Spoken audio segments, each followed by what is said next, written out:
Le vieux monsieur Scrooge n'avait depuis longtemps aimé rien ni personne d'autre que son propre argent. Il ne comprenait pas la joie que Noël et le nouvel an apportaient aux autres. Par conséquent, à la veille des vacances, le vieil homme a refusé de laisser son assistant quitter le travail plus tôt, qui voulait acheter un cadeau pour son fils. Monsieur Scrooge a même refusé l'invitation de son neveu de célébrer Noël avec sa famille et a également refusé de donner de l'argent pour aider les enfants dans le besoin. Le vieil homme ferma son bureau tard dans la soirée et rentra chez lui. Et puis, dans sa chambre, des choses étranges ont commencé à se produire. Un vent soufflait de quelque part, le tonnerre grondait, et soudain le fantôme de son compagnon, décédé à Noël dernier, apparut devant lui. Monsieur Scrooge avait très peur et ne comprenait pas ce qui se passait. L'esprit a dit qu'après sa mort, il a été puni pour ne pas faire le bien et ne pas aider les gens de son vivant. Il ne voulait pas que le vieil homme subisse le même sort. Il prévint donc Scrooge que 3 autres fantômes lui rendraient bientôt visite. Après ces mots, l'esprit a disparu. Le vieil homme a prétendu que rien ne s'était passé. Mais bientôt, le fantôme d'un enfant est apparu devant lui. Monsieur Scrooge a été abasourdi parce que c'était l'esprit de ces dernières années. Le fantôme les a transportés comme par magie dans le passé. Le vieil homme se voyait comme un petit garçon dans la ville où il est né et a grandi.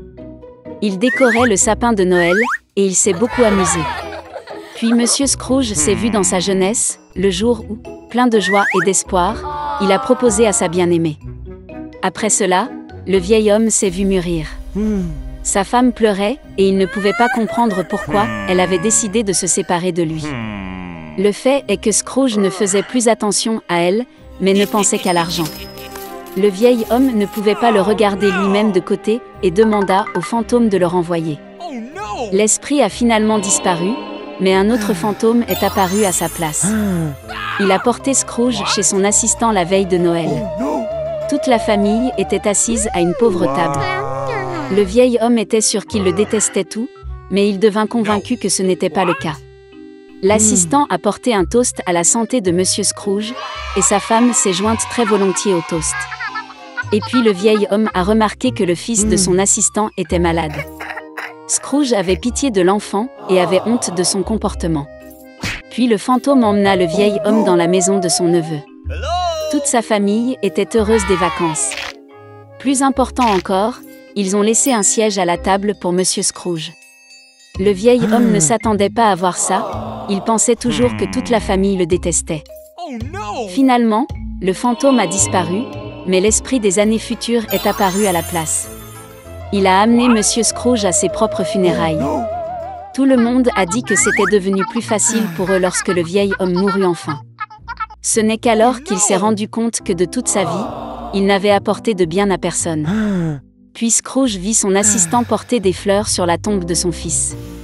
Le vieil homme ne pouvait plus le regarder et demanda au fantôme de le ramener. Le 3e esprit a disparu et Scrooge était de retour à la maison. Le vieil homme a finalement décidé de changer pour le mieux. Heureusement, il a constaté que le temps avait reculé de quelques heures. Monsieur Scrooge a décidé de ne pas perdre une minute. Il avait encore le temps de tout changer. Le vieil homme était sincèrement heureux de l'approche de Noël. Il a envoyé la dinde la plus chère et la plus grasse à la maison de son assistant. Scrooge a ensuite envoyé un cadeau au fils de l'aide et a fait don d'une énorme somme d'argent à une association caritative. Après cela, le vieil homme est allé fêter Noël avec son neveu, où toute la famille l'a accueilli. Le lendemain, lorsque l'assistant de Scrooge est venu travailler, il a augmenté son salaire. Pour son fils, le vieil homme est devenu parrain. Monsieur Scrooge a donné au garçon le meilleur traitement possible et il a continué à mener une vie saine. Depuis lors, le vieil homme radin est devenu la personne la plus gentille et la plus généreuse de la ville et a gagné l'amour et le respect universel. La veille de Noël, Fritz et Marie avaient hâte de déballer leurs cadeaux. Soudain, on frappa à la porte. C'était leur oncle avec un tasse de cadeaux dans ses mains. Les enfants étaient très heureux de le voir. Puis, ils ont commencé à déballer les cadeaux. Marie a eu des poupées fantaisie, de la vaisselle jouet et une belle robe en soie. Fritz a également obtenu ce qu'il voulait, un cheval magnifique et un roi des souris. Marie a remarqué qu'il y avait un soldat sous l'arbre. C'était le casse-noisette, conçu pour croquer proprement les noix dures. La fille a vraiment aimé. Mais Fritz a dit que c'était son cadeau et a essayé de le prendre à sa sœur. Les enfants ont étiré le casse-noisette si loin qu'ils lui ont arraché le bras. Le jouet cassé est devenu inutile pour le garçon. Marie était très bouleversée et fondit en larmes. Mais mon oncle a pu réparer le soldat. La fille était heureuse et le serra doucement dans ses bras. La journée était très chargée, alors elle s'est vite fatiguée et s'est endormie juste sous l'arbre. Pendant son sommeil, Marie a entendu des sons étranges. Ils étaient comme des histoires de souris. La fille ouvrit les yeux. Les objets de la maison semblaient beaucoup plus gros qu'ils ne l'étaient. Et l'arbre sous lequel elle s'est endormie est devenu absolument gigantesque. Marie se rendit compte que ce n'étaient pas les objets qui avaient augmenté, mais qu'elle avait diminué. Soudain, le roi des souris avec son armée apparut devant les yeux de la jeune fille étonnée. Marie avait très peur et voulait s'enfuir. Mais les souris géantes l'ont arrêtée. Et puis un miracle s'est produit, le casse-noisette a sauté sur ses pieds et a attrapé la fille. Ils ont instantanément grimpé dans l'arbre jusqu'à la bibliothèque, et le long de celui-ci sont arrivés aux jouets de Fritz. Il y avait toute une collection de soldats de plomb. Casse-noisette a appelé à l'aide. Les soldats ont immédiatement sauté sur leurs pieds et ont couru après lui. Casse-noisette a pris le commandement de l'armée, et les soldats ont commencé à combattre l'armée du roi des souris.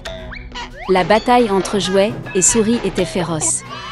Mais, malheureusement, il y avait trop de souris, et l'armée de Casse-noisette a commencé à subir la défaite. Marie a vu cela et a couru hors de sa cachette. Elle a jeté sa chaussure sur le roi des souris et l'a frappé à la tête, et il est tombé au sol inconscient. Le reste des souris a réalisé que la bataille était perdue et s'est enfui dans toutes les directions. Marie a couru vers le casse-noisette, mais il était inconscient, car il avait été grièvement blessé par le roi des souris. La fille pensa qu'il était mort et se mit à pleurer amèrement. Et soudain, une belle fée est apparue derrière Marie. Elle a décidé d'aider la fille. D'un geste de sa baguette, elle relança Casse-noisette. Avec un deuxième mouvement de sa baguette, la fée transforma le soldat en un beau prince. Marie et Casse-noisette se regardaient avec des yeux aimants et ne pouvaient pas quitter les yeux. D'un geste de sa baguette pour la troisième fois, la fée a emmené le couple amoureux au royaume des bonbons. Les arbres étaient faits de bonbons et les fleurs de marmelade. C'était un endroit merveilleux. Marie ferma les yeux une seconde de plaisir. Et soudain, elle a entendu la voix de sa mère, qui l'appelait par son nom. Ouvrant les yeux, la fille vit sa mère, qui la regarda avec confusion. Marie ne pouvait pas non plus comprendre ce qui se passait. La fille a raconté son merveilleux voyage, mais sa mère ne lui a souri que gentiment. Puis Marie a vu le casse-noisette en éteint dans ses bras. Et puis elle s'est rendue compte qu'elle avait dormi sous l'arbre toute la nuit, et que tout ce qui lui était arrivé n'était qu'un rêve vivant. Quelques années plus tard, le neveu de leur parrain est venu rendre visite à Marie et Fritz. Dès qu'il est entré dans la maison, la fille est presque tombée au sol de surprise. Le garçon ressemblait à Casse-noisette comme deux gouttes d'eau. Il aimait aussi Marie à première vue. Après un certain temps, ils se sont mariés et n'ont pas vécu pire que dans le royaume magique des bonbons.